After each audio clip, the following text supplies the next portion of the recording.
Hello and welcome everybody. This is our webinar for Read October and it is Supporting Reading at Home, Practical Tips for Parents. Presenting today will be Shari Kudsia. Shari Kudsia is an elementary school teacher with over 25 years of experience. She is certified by the Academy of Orton-Gillingham Practitioners and Educators. She has spent the past 8 years implementing the science of reading practices in her primary classrooms, seeing remarkable growth across all learners. Shari has presented at the literacy conferences and facilitated sessions for the International Dyslexia Association. She created Spell with Confidence for Spelliosity.com, a passion project born from her commitment to accessible spelling instruction. As a lifelong learner, Shari is passionate about ensuring every child can succeed while maintaining their confidence.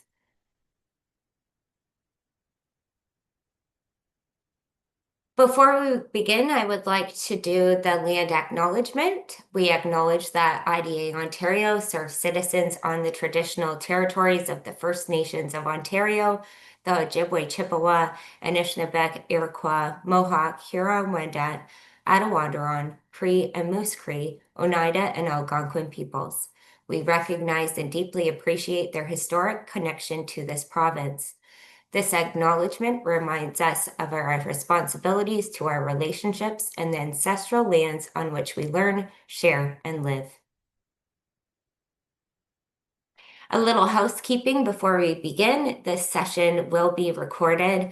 We appreciate any donations to support our mission and programs. If you would like to see the slides in presenter mode, see the slides and presenter, change your view to speaker. And you can add your questions to the Q&A by finding the Q&A icon in the Zoom. We do have a giveaway, so if you stay until the end of the session for that, that would be much appreciated. IDA Ontario is a charity, and we thank you for helping us make great webinars happen.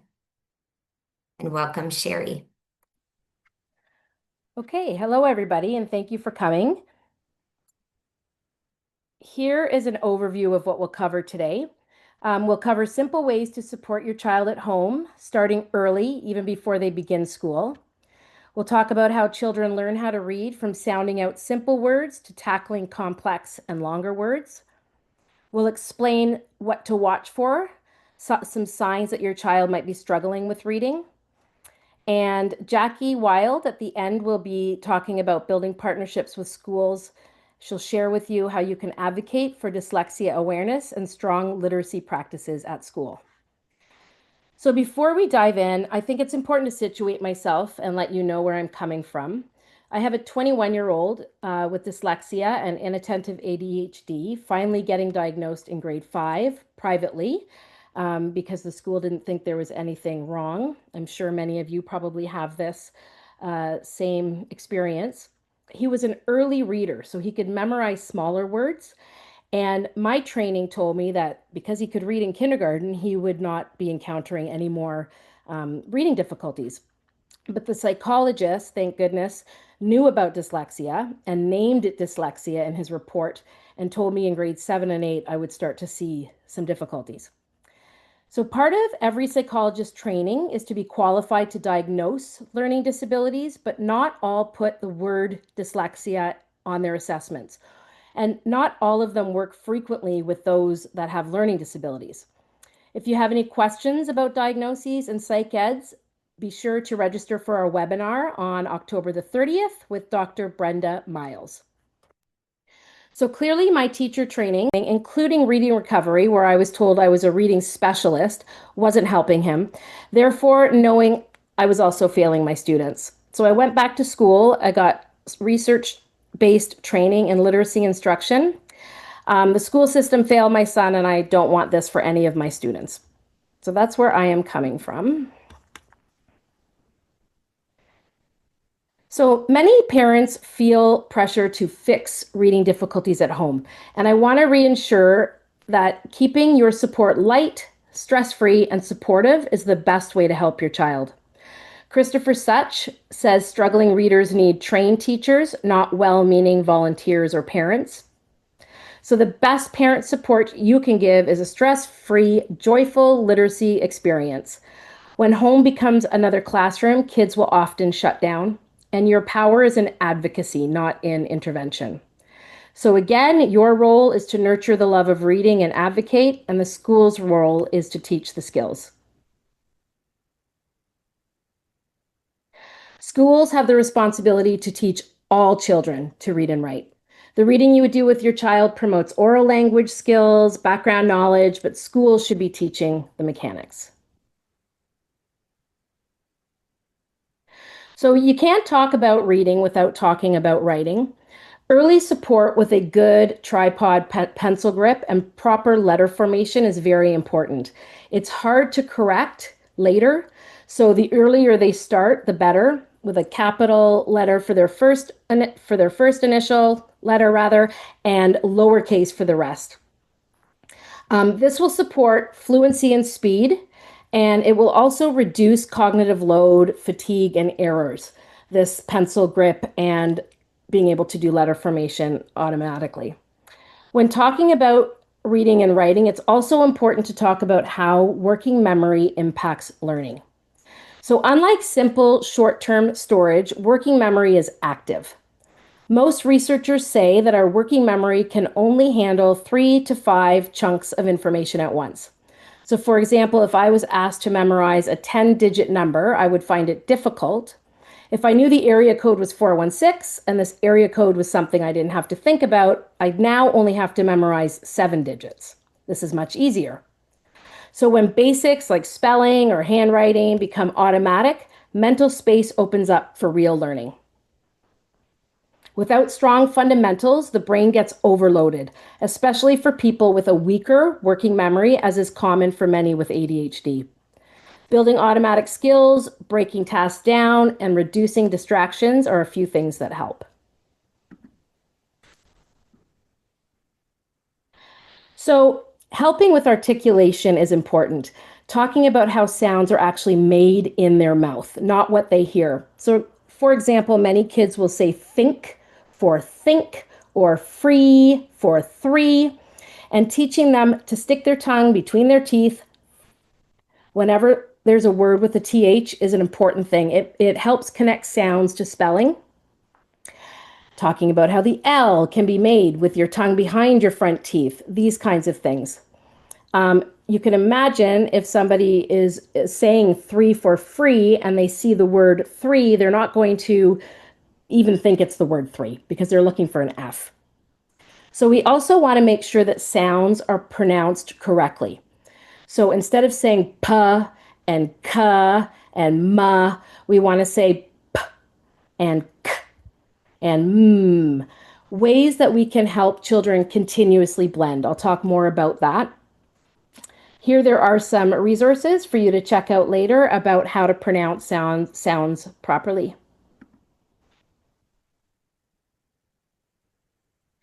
So still talking about articulation, phonemic awareness is the ability to hear, identify, and manipulate sounds. So for example, we want kids to hear the k, at in the word cat. And going back to the way that proper sounds are expressed, we want to make sure they're not saying k, a, ta, as they might blend it together as kaata. And this is obviously very important for reading and spelling. We've provided a lot of games here. One example being a word chain where you can have different letters on your table or on your fridge. For cat, making sure they're lowercase letters. And after you've put cat up, you might say, can you make cot? And now can you make hot? So they're really focusing on one sound at a time, one phoneme change. So these games and foundational skills are in our language curriculum and should be starting in JK. If you'd like to supplement at home, we stress that it be fun. So, you can do it in the car, on a walk. Kids don't even have to know that they're learning.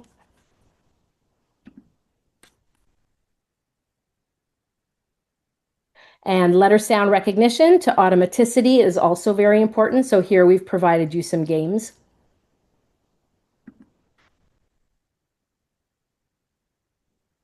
So in 2022, the Ontario Human Rights Commission concluded that despite decades of multidisciplinary research on what is the most effective way to teach students early reading skills, Ontario is systematically failing students with reading disabilities and many other students. For decades, schools have relied on a flawed theory called 3Qing for reading. So, in short, teachers were taught how to teach kids to guess, to think about what word might make sense, and using the first couple of letters as a cue, not looking through the word, or what word might sound right here. These were actual strategies that were taught instead of actual research based reading strategies. So thank goodness our current language curriculum in Ontario now reflects these the research-based methods, as we now know that 3Qing failed kids.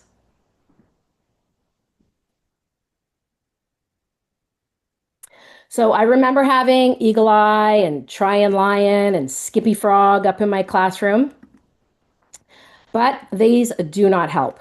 It may seem like they do in the short term, but it hurts long-term success.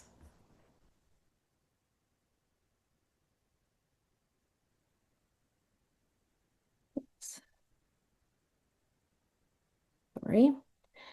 So hopefully you are now getting decodable books from your teachers if your child is in a younger grade and still learning the code.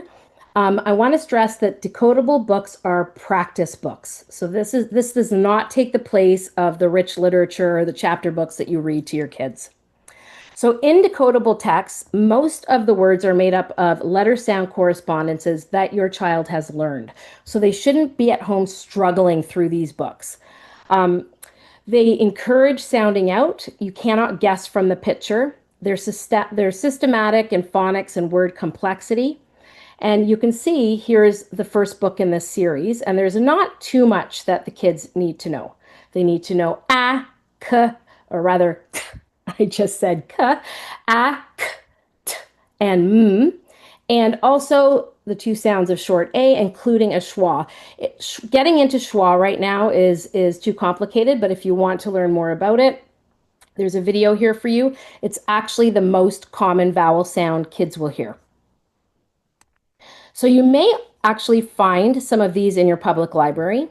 Remember, they're not to take the place of the rich literature, and they are also not meant to be in every child's hands. If your kids have already learned the code, they don't need them anymore.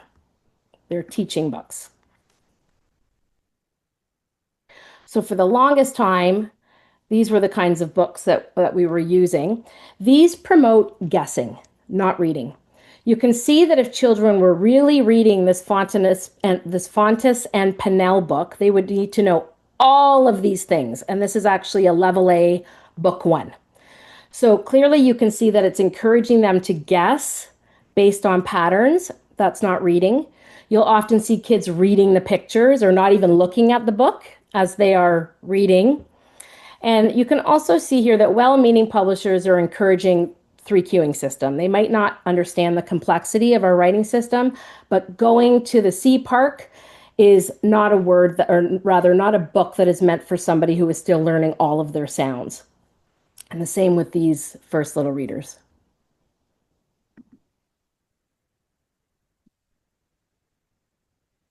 So the key to effective support is how you help your child with words they don't immediately recognize. And here are some strategies. So again, in order to spell, we need to be able to segment those sounds. So grapheme grasshopper is showing you but when you're reading, you don't want to stop. You want to do something called continuous blending. So you can see the next thing I say, you'll notice that I'm not stopping at all. I'm saying hop. And so this really helps. I'll talk in a bit about it really helps reducing cognitive load.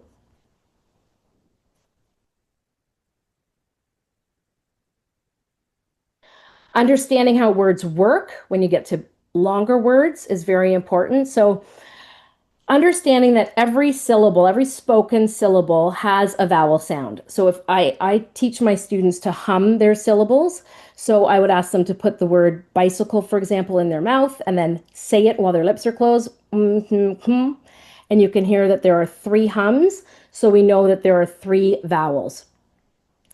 So here you can see with understanding how words work, it's very important for kids to understand that there is a base and there are prefixes and suffixes, and your prefixes come before a base, suffixes come after a base. When reading these words, these more complex words, one strategy you can see with the reading multisyllable words, and you can find that for free on onlit.org.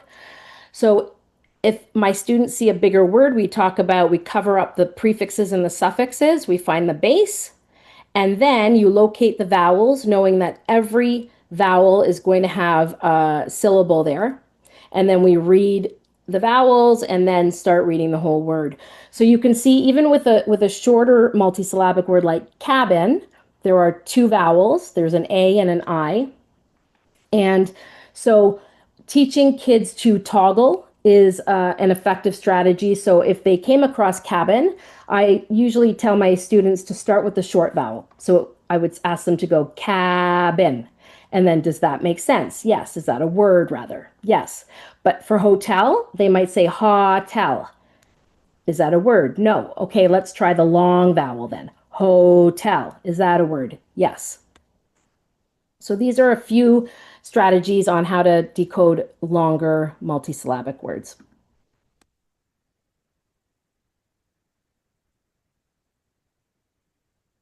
Okay. So non-decodable words can't be sounded out and are often talked about as crazy English words. But in fact, every spelling can be explained. Some are more obscure than others. And teaching children that there are reasons for these spellings can be a huge relief, especially if memorizing words are difficult for your child. So you can do it a few ways. You can explain the spelling connection to history. So for example, here we see the word friend has an unexpected I. And we can teach the kids that days of the week, not Sunday or moon day, Monday, were named after the planets, and planets were named after gods and goddesses. And of course, this would be over a few lessons. And Friday is named after the Norse goddess Frigg, who's also associated with Venus, who is the goddess of love.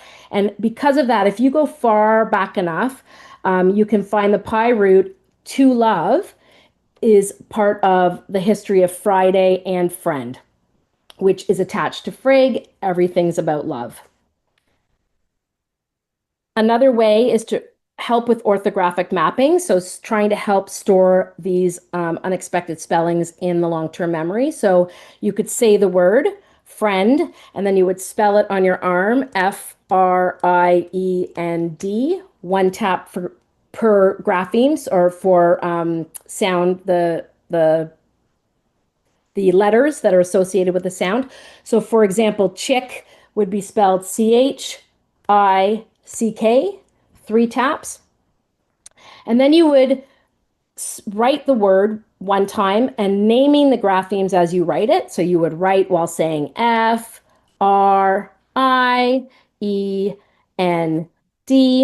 and then you would underline the unexpected graphemes that make the word hard to spell. And doing this a few times can help. So here I have a video of a student showing you how she's doing that on her arm.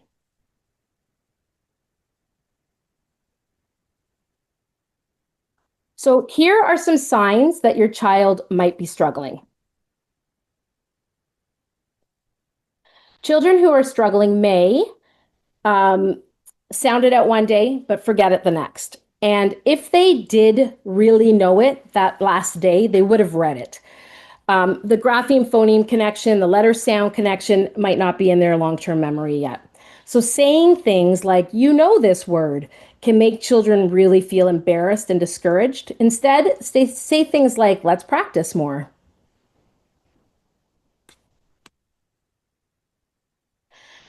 Children who are struggling also may struggle blending the sounds together. So some students even need years to get this down. So continuous blending, remember, would be something like mat. I haven't even stopped. My voice has not stopped at all. Mat. Those strategies will be helpful. So the bit by bit method, for example, starting with the M and the A, but not showing them the last letter, and having them put their fingers underneath the letters as they're saying the sounds. So if they stop and they say, say, oh, start again. Remember, don't turn your voice off. And you can also ask them to put their hands on their voice boxes, as you know, that can show them that their voice is turned off. So ma, and then you can put other letters behind there. You can put a P, map, mat, and this encourages them to look through the whole word. So you can understand how much we're asking of a child who struggles with blending to read bigger words if they're segmenting them. So for example, if they are saying the sounds b, a, n, a, for banana, by the time they get to the end of the word, they may have forgotten what the beginning sounds were, but it would be much easier to remember banana.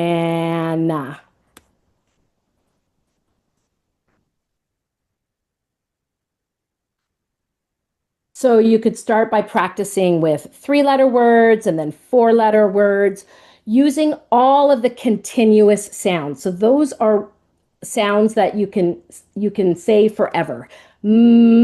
Ah, s, not sounds like b or p that have hard stops.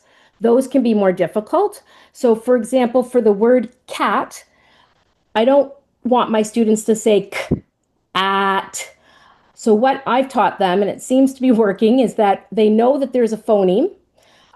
It's going to come. It's going to be produced when you're co-articulating it with the next sound. So you're going to hear it when the A is pronounced. So count it because it's there. You've got it ready. Cat, and then that way it still sounds very smooth.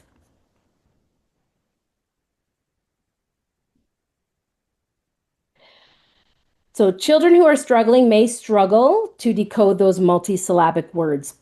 This is where my son started struggling. This is actually where many kids will start to struggle. So you might be thinking, you know, my child did well when they were reading smaller words, and now all of a sudden, they're now just reading the first syllable and guessing the rest.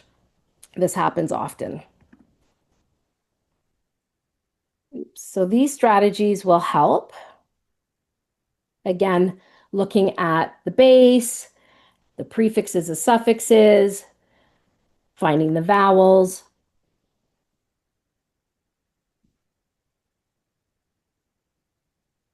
Children who are struggling also may sound very robotic.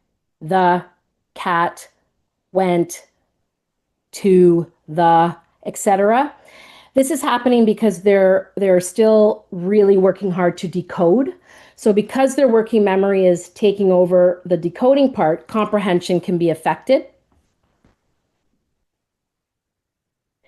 So one way to help them is to really model as you're reading. Model the rhythm, the stress, the intonation. If your child wants to, if it doesn't result in a power struggle, you can practice by rereading and scooping phrases like the kid quickly ran to the park, and then you can put the whole thing together in a sentence. Scooping, the kid quickly ran to the park. One thing to remember is that fluency grows gradually and often with a lot of practice, and it will change depending on the familiarity of the text to your child. So playing games can help so it feels natural and again, not like a lesson. You could ask your child to be like the fluency police to your robot voice. For example, fluency police officer, is this how I should read the sentence? The kid quickly ran, and they might want to jump in and say, no, this is how you read the sentence. Sort of games like that. So again, fluency can develop over a considerable amount of time.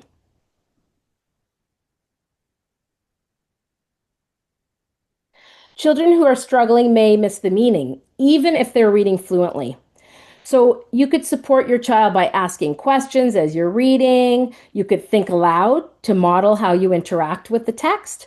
So, I wonder how she's going to solve this problem. You could encourage visualization, and providing your child with the meaning of unknown vocabulary words will help. And of course, remembering to always keep it light and fun.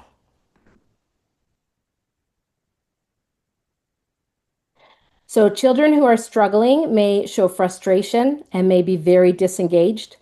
They perhaps have been sent home a text that has not been taught explicitly to them, the grapheme, phoneme, the letter sound connections.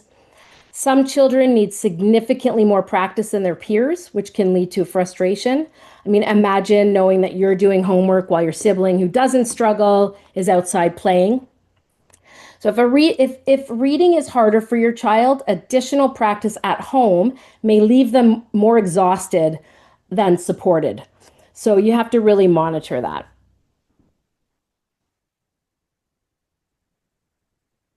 So you can start with compassion, acknowledge the struggle. This is tough, isn't it? How can I help? I see how hard you're working. And then gently support by reading challenging words aloud as you point to them, keeping it warm and collaborative, not instructional, and always encourage body breaks if kids need them. Ensure there's always opportunities for success. Okay, so Jacqueline Wild is next. She is an affiliate researcher with the Digital Humanities Center at St. Francis Xavier University, where she completed a SSHRC postdoctoral fellowship and holds a PhD from the University of Toronto in English literature with a specialization in early modern drama. She has taught literature and writing to undergraduates at both the University of Toronto and York University. And as a parent of a dyslexic child and past chair of her child's elementary school council, Jacqueline understands the school and system level challenges that face parents, teachers, and administrators seeking to help dyslexic children. She advocates for ways that individual schools and larger educational systems can incorporate structured literacy, meeting the Tier 3 intervention needs of many dyslexic children, and teach reading, writing, and comprehension effectively. Welcome, Jackie. Thank you so much, Shari. This was great to hear you. Today, I'm going to talk briefly on how to advocate for your own child, but also to talk about creating a culture of dyslexia awareness and larger literacy in your child's school.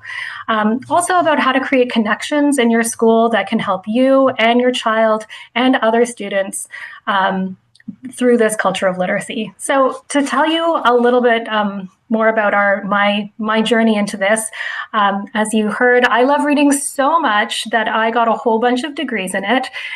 So it was a whole new world and a big surprise when my middle daughter could not connect basic graphemes, phonemes to graphemes when in kindergarten. And so eventually over time we had her assessed during the pandemic, and it turns out she's severely dyslexic. And here are the kids. It was a real mountain to climb, and it involved our whole family. My daughter is the first one there, and then my other two children are ahead in that photo. And it really did involve the whole family, as well as working with the school, which was really quite challenging. She worked so hard, and it was not fun. But now that she's in grade 8, she reads novels every night before bed, and things are getting a little bit easier. In the meantime, I really turned to community, like I was already doing a lot of community work, and I have turned a lot of what I was doing towards incorporating literacy and dyslexia awareness into that work, first at my local school and now through IDA Ontario.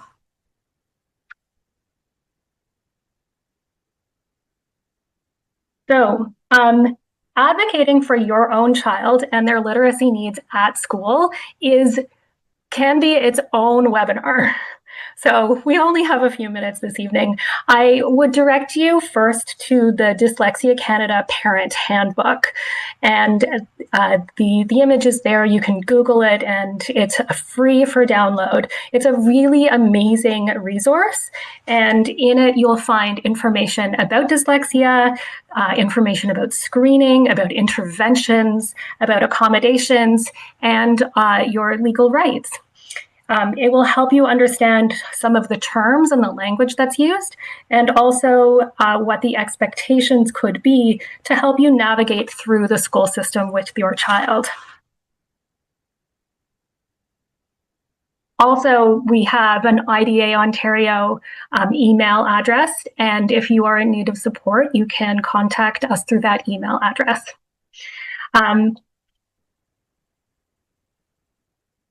Slide. So when dealing with the school, we found that some of the best ways to do this is to be solutions focused. Approach the school, your teacher, the administration with a problem solving lens. Emphasize the shared purpose. We all want our children to succeed at school. Things are changing quickly. When I first started talking to the school, the whole science of reading movement was still in its infancy. Well, it wasn't in its infancy, but it hadn't really reached Ontario schools as strongly yet. So there was a lot of education involved, but now there is a lot of change that's happening. We try to avoid accusatory language, especially in initial conversations. Use language that emphasizes this shared purpose, but also bring informed questions. Read, for example, the parent handbook, have an understanding of what kind of questions to be asking, and finally trust the school, but also verify. Do some of your own reading and your own research. Connect with IDA Ontario, and make sure you understand, if you can, what the parameters are.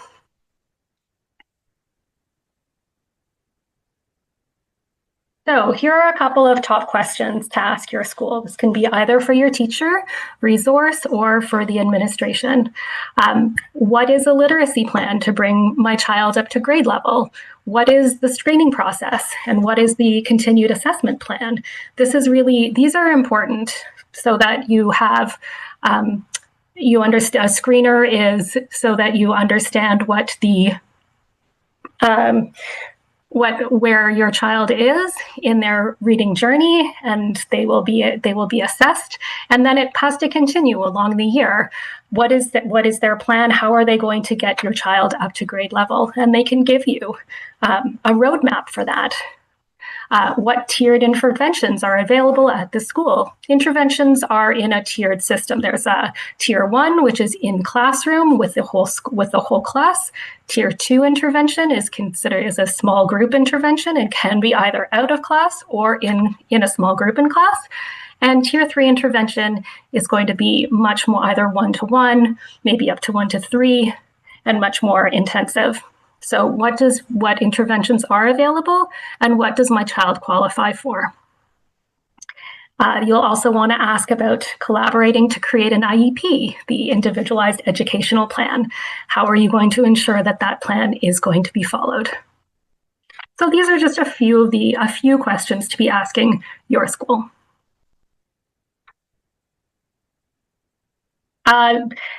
But it's also really important to build relationships and rapport. This can be with your teachers, with your administration, but also, and really importantly, with your fellow parents. You can find the other struggling parents and the other parents of the dyslexic kids, and help build a network of parent support.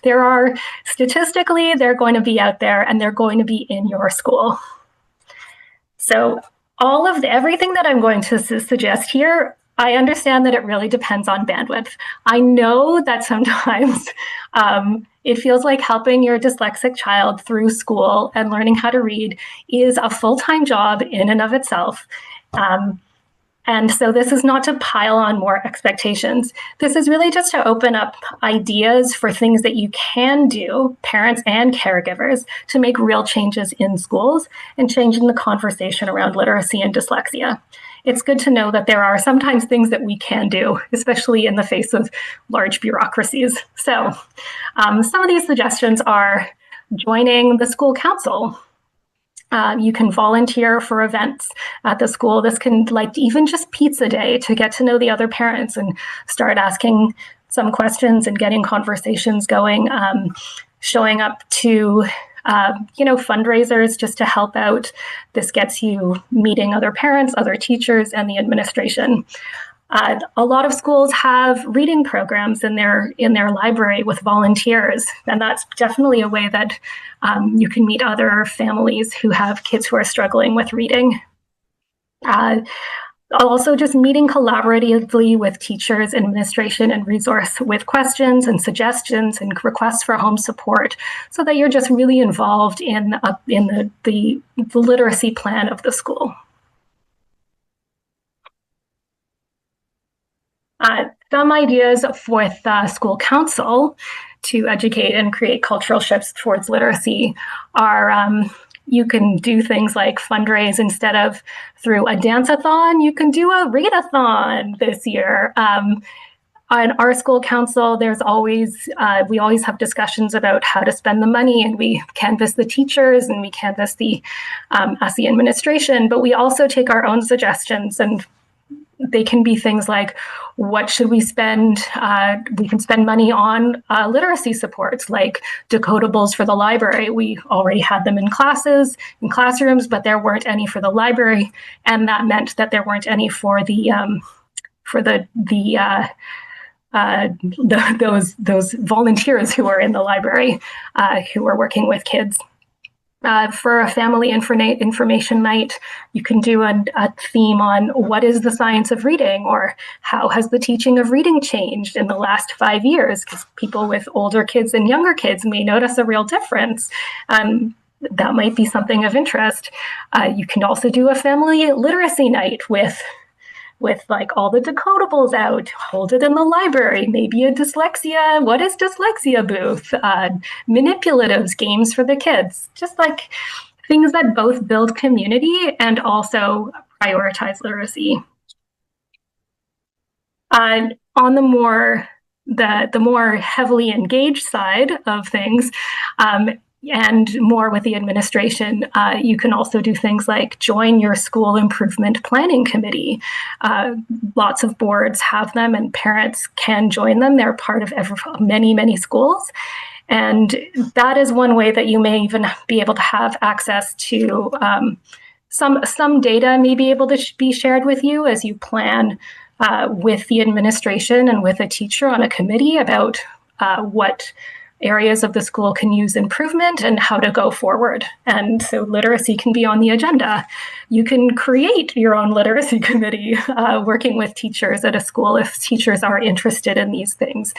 And also, please remember that every single school board has a special education advisory committee that is mandated by the ministry. There are only 2 mandated advisory committees: special education and parent involvement.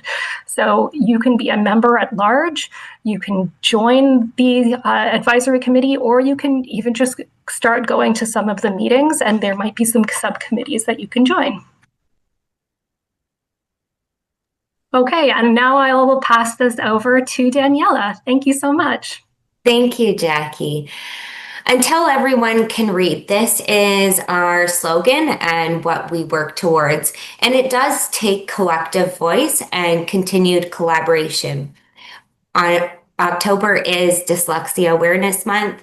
And as we spread awareness about dyslexia, what it is and what support is needed, we recognize as a community that there are many still in need. And we have a right to read in Ontario. Every student has a right to read. And it is not a privilege, it is a human right.